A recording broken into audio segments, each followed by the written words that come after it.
Bulletin में खुशामदीद। सबसे पहले आपको बताएं कि अफगान तालिबान और अमेरिका 17 साल से अफगानिस्तान में जारी जंग के खात्मे पर मुत्तफिक हो गए। कतर में 6 रोज से जारी मुज़ाकरात में जंग बंदी के मुसविदे को हतमी शक्ल दे दी गई। जंग बंदी का शेड्यूल आइंदा चंद रोज में तय किया जाएगा। जंग बंदी के बाद तालिबान अफगान हुकूमत से बराह रास्त बात करेंगे। तालिबान ज़राए के मुताबिक फरीकैन के दरमियान अफगानिस्तान से 18 माह के अंदर गैर मुल्की अफवाज के इनखला पर भी इत्तेफाक हुआ है।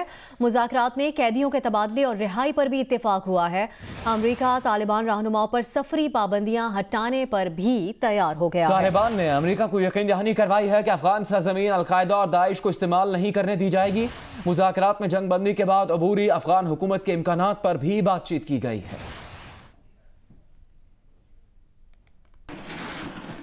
सीनियर सहाफ़ी और अफगान अमूर के माहिर रहीमुल्लाह यूसुफजई ने कहा है कि अफगान तालिबान तहरीरी मुआहदे के तहत ये यकीन दहानी कराएंगे कि अफगानिस्तान की सरजमीन अमरीका समेत किसी भी मुल्क के खिलाफ इस्तेमाल नहीं होगी।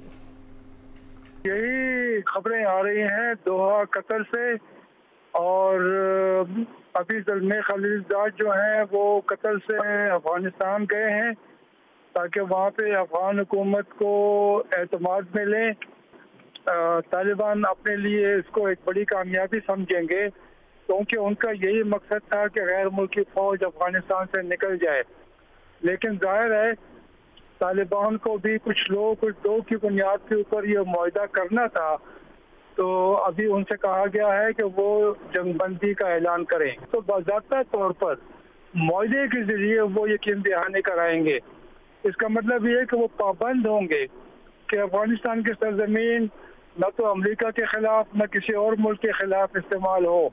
और अभी बात करेंगे कराची की, जहां सहरे भी कल सजेंगे और वलीमे भी होंगे। शहरियों की मुश्किल दूर हो गई है। मैरिज हॉल एसोसिएशन ने कल से हड़ताल का फैसला वापस ले लिया। General secretary marriage hall association Khwaja Tariq का कहना है कि वजीर बल्दियात की पीर को कार्रवाई न करने की यकीन दहानी पर हड़ताल का फैसला वापस लिया है। इससे पहले सिंध बिल्डिंग कंट्रोल अथॉरिटी ने सुप्रीम कोर्ट के हुक्म पर कार्रवाई करते हुए नॉन कमर्शियल प्लॉट्स पर कायम शादी हॉल्स को नोटिस जारी किए थे। शादी हॉल्स के मालिकान ने फैसले के खिलाफ एहतजाज किया, जबकि SBCA मालिकान के मुज़ाकरात भी उनसे नाकाम रहे थे।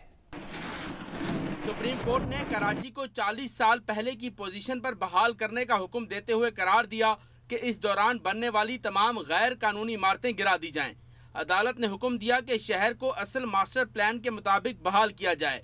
जो इमारतें मास्टर प्लान के खिलाफ हैं उन्हें गिरा दिया जाए। कराची को 40 साल पुरानी हालत में बहाल करने के रिमार्क्स के साथ ही जस्टिस गुलजार ने सिंध बिल्डिंग कंट्रोल अथॉरिटी के DG पर बरहमी का इजहार किया और रिमार्क्स दिए कि काम नहीं कर सकते तो ओहदे से चिमटे क्यों बैठे हैं।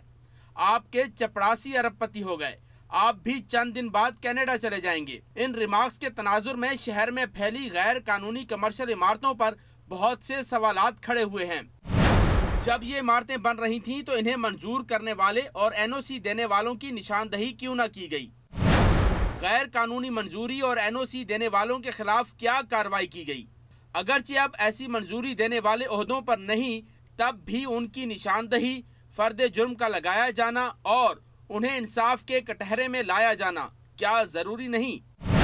जिन लोगों ने कमर्शियल या रिहायशी इमारतें बनाने में अपने वक्त के तमाम कानूनी तकाजे पूरे किए, NOC हासिल किए, उन्हें आज हटाया जाना क्या उनके साथ ज्यादती नहीं होगी? इसकी एक मिसाल कराची में तजावुजात के खिलाफ ऑपरेशन के दौरान उस वक्त सामने आ चुकी है जब लोगों ने अपनी दुकानों के हटाए जाने पर KMC को की गई अदायगियों की रसीदें मीडिया को दिखाई कि वो तो कानूनी हैं, आज कैसे गैर कानूनी हो गए। वजीर बल्दियात सिंध सईद गनी ने कहा है कि ये तासुर गलत है कि पीर से शादी हॉल्स के खिलाफ कार्रवाई शुरू हो जाएगी। सुप्रीम कोर्ट के अहकामात की रोशनी में कमेटी तश्कील दे दी गई है। कमेटी शादी हॉल्स के मामलात का जायजा लेगी। जियो न्यूज से गुफ्तगू में सईद गनी ने कहा कि जिन शादी हॉल्स के कागजात दुरुस्त और रेगुलराइज हैं उन्हें नहीं छेड़ा जाएगा। जिन शादी हॉल्स के कागजात पूरे नहीं, कोशिश करेंगे कि उनकी बुकिंग मुतासिर ना हो। ये मैंने वाज़ेह तौर पर कह दिया है कि जो एक तासुर था कि शायद पीर के दिन से शादी हालों को तोड़ने का सिलसिला शुरू होगा, पीर के दिन से कोई शादी हाल नहीं टूटेगा। एक कमेटी बनाई गई है जो तमाम लोगों के पेपर्स को चेक करेगी, वो ये देखेगी कि अगर कोई गलत है तो ज़ाहिर है उसके खिलाफ तो कार्रवाई करेंगे, लेकिन जो ठीक है उनके खिलाफ कोई कार्रवाई नहीं होगी।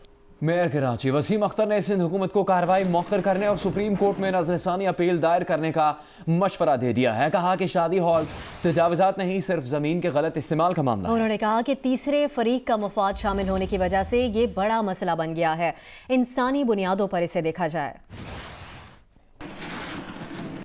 और अभी बात करेंगे सानेहा साहिवाल के हवाले से। लाहौर पुलिस का कहना यह है कि वो सानेहा साहिवाल के मुतासरा खानदानों को कायमा कमेटी बराए दाखिला के तलब करने पर इस्लामाबाद लेकर गई। तहम मकतूल खलील के भाई जलील का कहना है कि उन्हें सदर और चेयरमैन सेनेट से मिलवाने का कहकर ले जाया गया। उन्होंने बताया कि सारी रात उनसे बयान लिखवाते रहे, फिर सारा दिन सड़कों पर घुमाया गया, लेकिन बाद में बताया गया कि सदर कराची और चेयरमैन सेनेट बलोचिस्तान जा चुके हैं। सदर साहब ने बुलाया था तो वो कराची क्यों चले गए? सेनेट साहब ने बुलाया है, चेयरमैन सेनेट ने बुलाया है, तो वो किधर हैं? क्या मजाक हो रहा है हमारे साथ? ये क्या है? ये तमाशा लगा रहे हैं हमारा, पहले थोड़ा लग गया है। ये कोई तरीक़ेकार नहीं है। पहले ही हम बहुत परेशान हैं, दुखी हैं, ये और दुखी हमें करना चाहते हैं।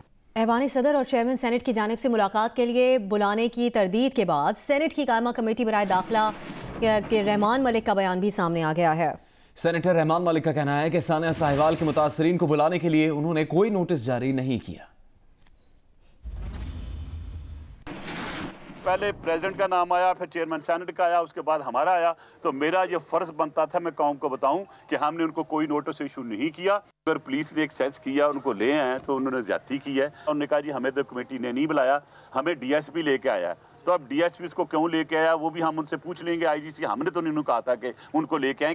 सानिया साहिवाल में मारे जाने वालों के लवाहिकीन को इस्लामाबाद बुलाने के लिए सेनेट की कायमा कमेटी बराए दाखिला का खत जियो न्यूज़ ने हासिल कर लिया है। ज़ीशान की वालदा और भाई के अलावा खलील के घर वालों को बुलाने का खत IG पंजाब और महकमा दाखिला पंजाब को लिखा गया था। जलील और एहतशाम की पार्लियामेंट हाउस बिल्डिंग में आमद की वीडियो भी जियो न्यूज़ ने हासिल कर ली। जब ये लोग पार्लियामेंट हाउस बिल्डिंग में थे तो उस वक्त सेनेट की कायमा कमेटी बराए दाखिला का इजलास भी जारी था। अब सवाल ये पैदा होता है कि जब बुलाया सेनेट कायमा कमेटी ने तो पुलिस ने लवाहिकीन से सदर और चेयरमैन सेनेट से मुलाकात का झूठ क्यों बोला, और रहमान मलिक ने लवाहिकीन की पार्लियामेंट हाउस बिल्डिंग में मौजूदगी और इजलास के बावजूद मुलाकात क्यों नहीं की।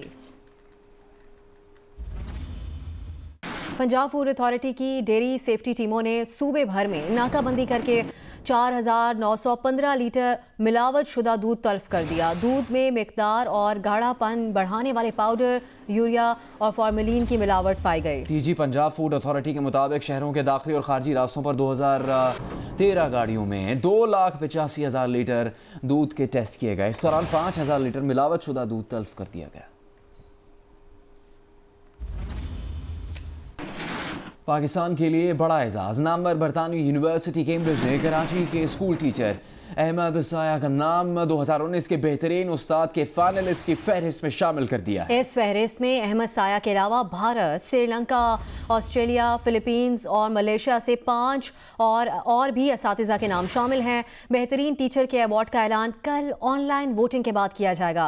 अवार्ड जीतने वाले टीचर को कैम्ब्रिज यूनिवर्सिटी का दौरा भी कराया जाएगा। Assalamu alaikum, I'm Huma Amir Shah. And I'm Abdullah Sultan. For more videos and updates, What you have got to do, you have got to click the subscribe button. Don't forget to watch Geo News.